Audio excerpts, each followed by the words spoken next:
Welcome to Sweet Life Beat Life. We hope this video helps. In this video, I will show how to replace a drip edge, only ways. Start by removing nearby shingles carefully to expose the old drip edge, then pry up nails and lift the metal while protecting the underlayment and fascia with a flat pry bar and work from one end to the other. Measure and fit the new drip edge pieces before nailing so you avoid gaps or bumps that trap water. Make sure each piece overlaps correctly at joints and corners, and use tin snips to trim close fits.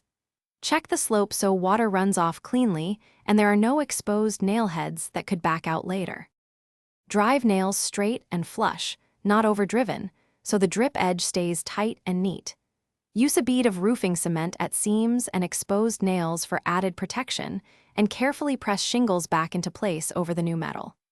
Sweep debris off the roof and inspect the edge from the ground to confirm even alignment and secure fastening. Thanks for watching.